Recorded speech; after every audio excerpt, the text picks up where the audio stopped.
Good morning, and thank you for joining me on the path to liberty. This is the Fast Friday edition of the show for September 27th, 2019. Now, I don't know a real nice way to do an intro for this episode, so I think I'm just going to shoot straight from the hip and just run with it. A good friend years ago told me, Bolden, you know, when you give a speech, you do a presentation, you write an article, if you're not pissing anybody off, you've done a bad job. You failed. Because especially in this type of work, if you aren't at least challenging some people's normal way of approaching things, their normal mode of thought, and you're just feeding them stuff they already support, you're acting like a politician. What's the point? We get this garbage from rah-rah politicians all the time, and I would rather challenge you, encourage you to think about things differently, and maybe learn something new. Maybe not, but let's just take it for what it's worth. Now, today I want to share with you an email that I received yesterday. And if you follow me on Twitter, you already are aware of what I'm talking about, very likely.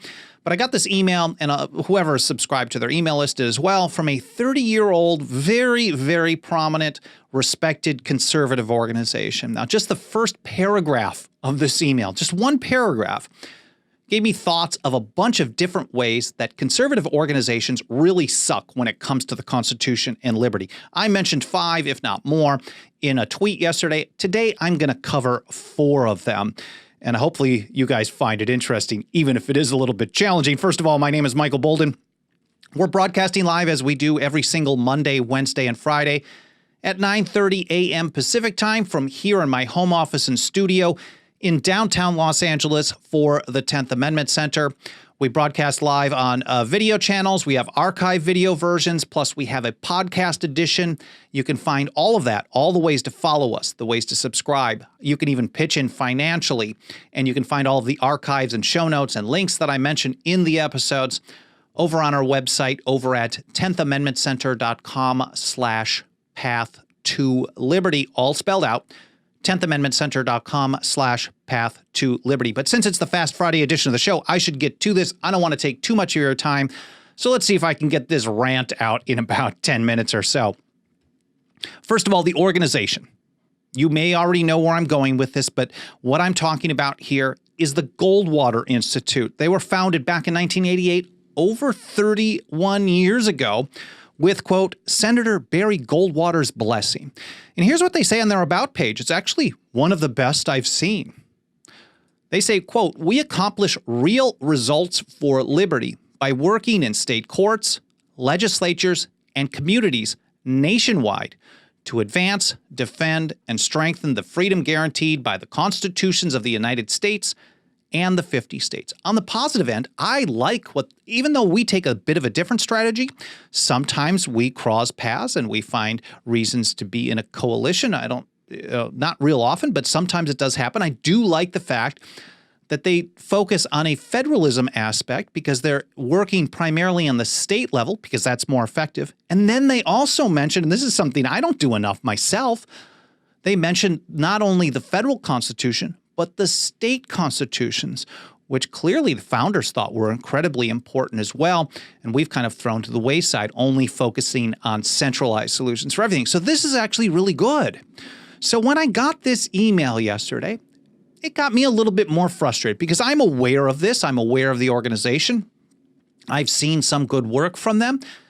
But this is just kind of a common approach. And I'll just read it and then make some comments on these 4 things that I think it is representative of from conservative orgs today.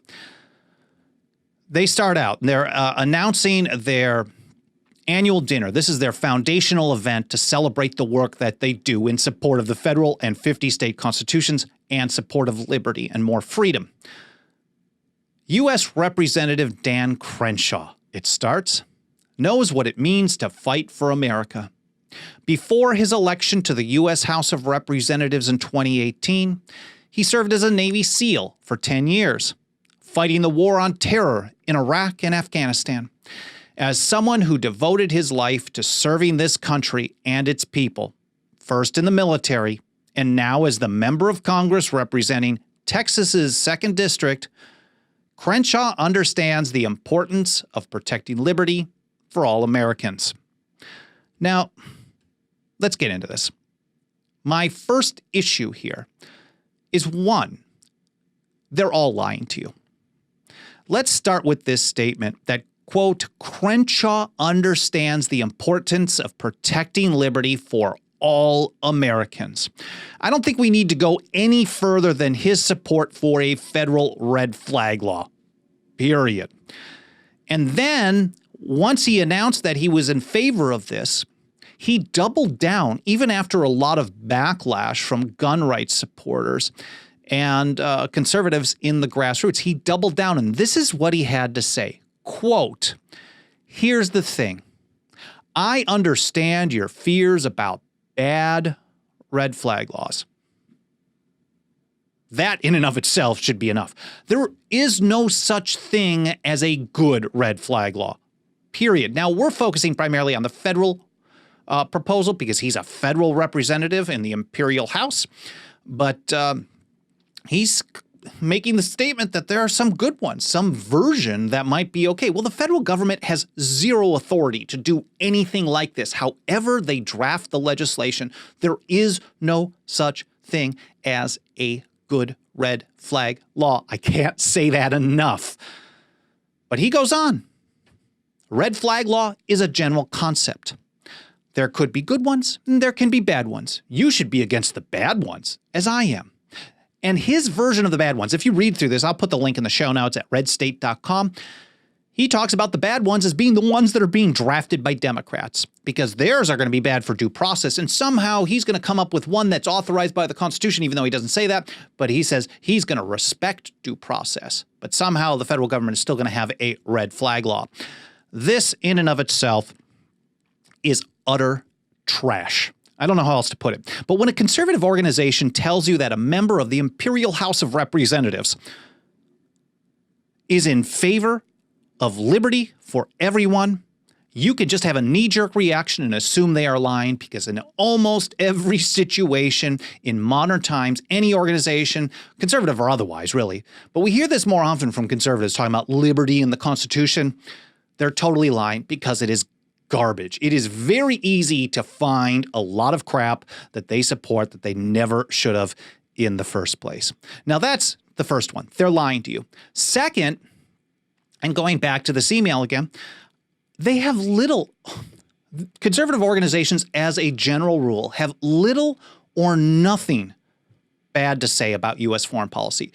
Either they're in favor of U.S. foreign policy, want to ramp it up, or they just completely ignore it. So in these highlights of all the great things that Crenshaw has supposedly done, Goldwater tells us in this email that he participated in the so-called War on Terror. Now, the War on Terror has given us additional, unconstitutional, illegal, undeclared wars. It's given us more mass warrantless surveillance and more insane national debt, just for starters. We know that the founders didn't like this kind of stuff. I say this over and over and over, but I think it bears repeating. Here's James Madison on the subject. Quote, of all the enemies to public liberty, war is perhaps the most to be dreaded, because it comprises and develops the germ of every other. War is the parent of armies. From these proceed debts and taxes. And again, James Madison, the so-called father of the Constitution, that's what most people know him as, he says, quote, armies and debts and taxes are the known instruments for bringing the many under the domination of the few. So we were warned, and this is not good. So the third thing that they have just way too much just reverence and love for the military in general. And I know a lot of people on the right take the same view. They really like that type of a viewpoint. But the founders didn't even want a standing army in many situations. Many of the founders totally rejected the notion of having a standing army at all, and the rest of them who weren't on board with a zero standing army recognize that a small one may be necessary, but still should be seen as dangerous. It's not something that you should be always revering at all times, especially when you're talking about the largest military in the history of the world, the largest in the history of the globe. Let's look what George Washington had to say about this. I covered his farewell address in a short video last week, and he said in that address, September 19th, 1796, if I got the date right, it was first published. He says, hence, likewise, they will avoid the necessity of those overgrown military establishments, which under any form of government, are inauspicious to liberty, and which are to be regarded as particularly hostile to Republican liberty. Most people didn't even call him President Washington. They continued throughout his life to call him General Washington. He was the great military leader of the Revolution, and he had a great deal of respect and love and admiration from the people. You can love or oppose his policies, but the people of the day, even the people who would be more on our side as far as structure of government than even Washington was, and opposed a lot of things that he may have done while president, they still held a great deal of respect for him and spoke of him very highly. And here's Washington himself, the general, saying that overgrown. Now, he didn't say that it should be zero military establishment, but overgrown. And if the largest military in the history of the world isn't considered overgrown as a military establishment, then no government has ever had an overgrown military establishment ever. So it renders the point moot. So the U.S. has an overgrown military establishment. Samuel Adams. Washington wasn't alone. Here's Samuel Adams in a letter to James Warren in 1776. He takes kind of a middle road. A standing army, however necessary it may be at some times, is always dangerous to the liberties of the people. Always. If that statement about a military is good enough for Samuel Adams, the father of the American Revolution, it's good enough for me. If it's good enough for George Washington to say things like this, it's good enough for me. George Mason put it this way.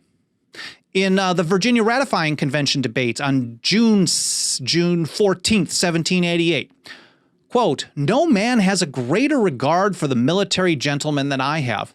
Even back then, you still had to preface this with saying, okay, I have a high regard for people, what they're doing. They're dedicating their lives, potentially losing them. He says, I admire their intrepidity, their perseverance, and valor.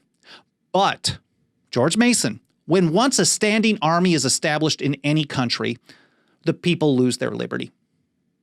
If it's good enough for George Mason to say that, it's good enough for me. But we don't find conservative organizations today who proudly talk about the Constitution of liberty. They seem to ignore this view from the founders on foreign policy and on standing armies, of which the U.S. has the biggest ever. And then let's think about Joseph Warren in his famous Boston Massacre speech.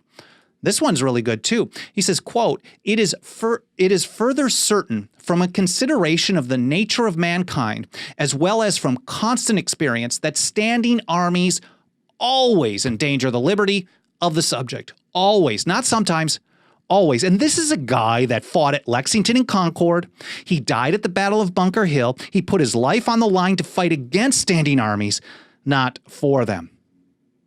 And then my last thing that I want to cover is in most conservative organizations, their foundation, number 4, their foundation is almost always wrong. They talk about the Constitution, they talk about liberty, sometimes they get it right, but they only seem to care, just like their opponents on the left, their opponents in the progressive world, they only seem to care about the Constitution when it fits their particular political goals. And then they ignore the views of the founders, they ignore the Constitution, they ignore the advice from the revolutionaries when it doesn't. For example, they really, and I'm going to harp on this, but they really believe that taking a view opposing the very existence of our massive military-industrial complex, the largest the world has ever seen, making statements like that makes you some kind of weak leftist or a commie.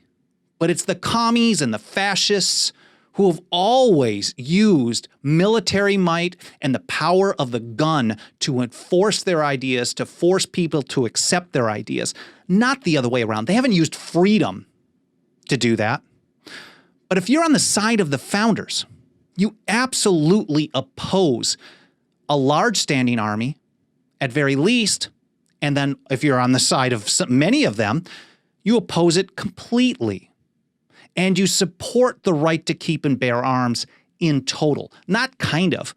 For example, I did an entire episode back in May, it looks like, talking about, it was May 20, standing armies, why the founders wanted you to own military-style weapons. They wanted the general population to own military weapons so you wouldn't have to have a standing army because, as Madison told us, armies, debts, and taxes, which is what comes from war, leads to the many or the few dominating the many, putting the many under the domination of the few. But this is the type of thing you get when your foundation is all wrong, when your foundation is about defeating the left or supporting the lesser of two evils, when your foundation is about supporting a political party rather than supporting the Constitution.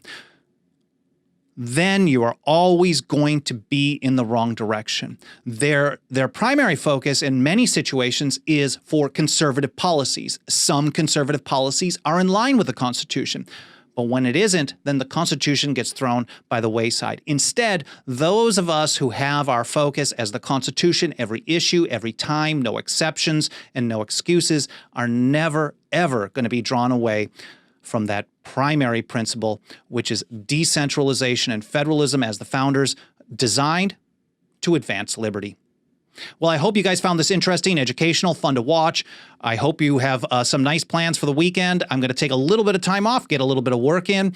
We'll be back next week, Monday, Wednesday, Friday at 9:30 a.m. Pacific time with our live broadcasts. Of course, our archives are over at 10thamendmentcenter.com/path to liberty. I ran a little over on the time on my Fast Friday edition of the show, but I really, really appreciate you spending the time with me today. I'm very grateful for it. I'm grateful for everyone who is smashing the like, sharing the links, leaving comments, sending me emails at team@10thamendmentcenter.com.